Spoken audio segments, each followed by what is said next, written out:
Tem aqueles trabalhos que a gente vê ou ouve falar que contam histórias mirabolantes e aí a gente fica pensando se aquilo é verdade ou se aquilo é mentira. Mas aí eu te pergunto, será que é realmente importante você ter essa resposta para criar o seu conceito sobre um trabalho de arte?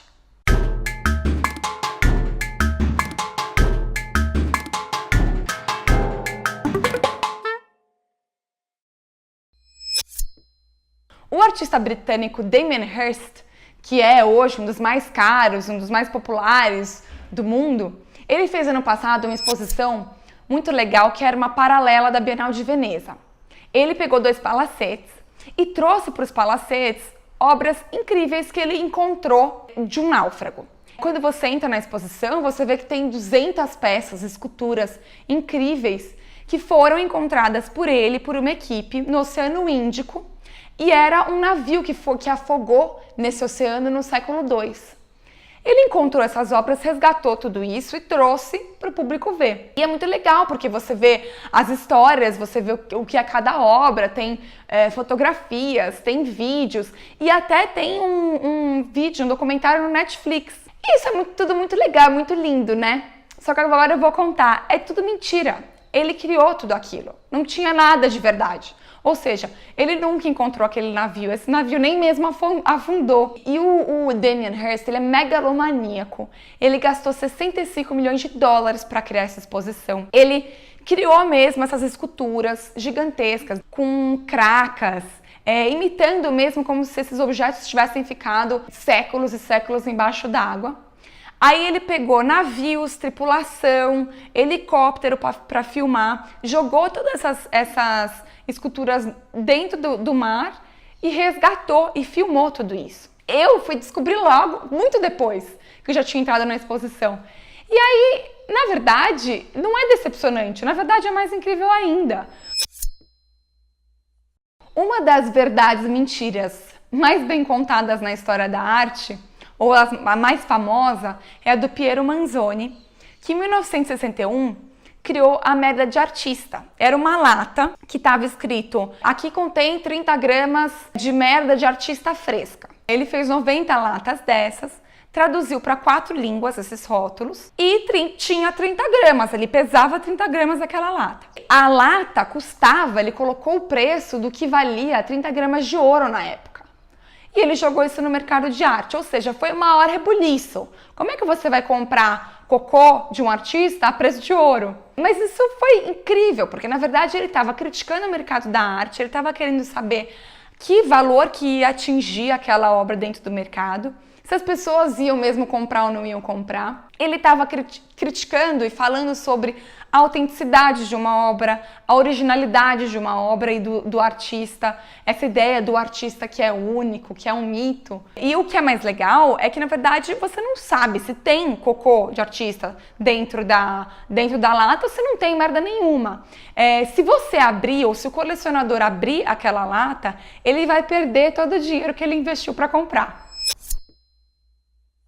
E aí também tem o Beuys, que é esse artista contemporâneo incrível, um dos mais incríveis da história da arte, que ele não só criou obras de mentira, mas ele criou uma mentira para justificar a própria existência dele como artista, como pessoa. Quando o Beuys começou a produzir bastante, no final da década de 70, ele contava uma história que quando ele era jovem, ele foi para a Segunda Guerra Mundial pela Luftwaffe, a Força Aérea Alemã, e que ele se voluntariou, só que o avião dele que estava sobrevoando a Crimeia, que é na Ucrânia, o avião foi atingido, o avião caiu, e ele só sobreviveu porque ele foi acolhido e salvo por uma tribo de tártaros.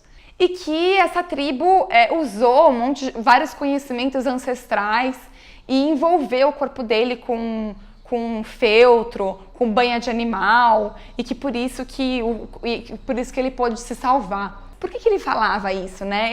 Ninguém se sabe se isso era verdade ou não, mas ele criou essa história porque o Beuys, ele acreditava que a vida e a arte não podiam se separar. Ele foi um artista, mas ele também foi orador, ativista político, professor. Ele era mesmo o personagem que ele criou. O artista e a obra dele e ele como pessoa eram uma coisa só. A vida dele virou uma grande performance, o que ele chamava de happening. Então tudo que ele fazia era arte e toda a arte que ele fazia era a vida real. E ele participou desse grupo que chama Fluxus, que foi um movimento na década de 60, que foi no mundo inteiro, até aqui no Brasil, de artistas que acreditavam justamente que a gente não tinha que separar a arte e a vida. Então a arte tinha que falar sobre a sociedade, sobre questões políticas, questões econômicas, ecológicas, e que qualquer pessoa poderia produzir e ser um artista. Então você vê como a mentira que ele contou lá no começo é importante até hoje. Os brasileiros também sabem contar boas mentiras, ou verdades. Um exemplo é o Arthur Barrio, que nasceu em Porto, mas que veio muito cedo para o Brasil, então também ele é considerado um artista brasileiro. Ele fez muitas obras também que eram obras de andanças, que eram grandes happenings, como eu falei um pouco do Boys. E ele tem uma obra que chama 4 Dias e 4 Noites, que ele saiu do Rio de Janeiro, um belo dia, em 1970, e resolveu viver 4 dias e 4 noites na rua, sem dinheiro, sem comida, tendo contato, diz ele, com a realidade do Rio de Janeiro. E daí ele iria ter inspirações e iria voltar tendo outras crenças e outras inspirações para produzir os seus trabalhos a partir dessa experiência dele. Também usando drogas. E é isso que esses 4 dias e 4 noites nunca foram registrados. Então não tem foto, não tem vídeo, ninguém nunca viu ele andando lá, ele não fez diário. Ele só foi fazer as anotações sobre essa experiência dele 8 anos depois.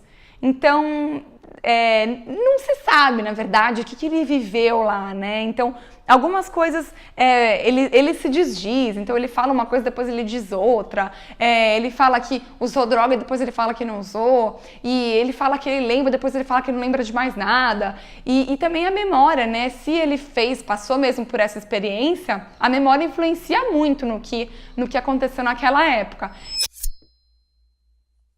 Esses 4 artistas são ótimos exemplos para mostrar que não importa muito se é verdade ou se é mentira o que eles estão contando. O que importa é que eles criaram aquilo, investiram energia e produziram coisas super importantes e que até mudaram os rumos da história da arte. E na verdade a gente não se importa muito se é mentira ou se não é. O que importa é que a gente embarcou nessa história. Semana que vem tem mais, eu fico por aqui.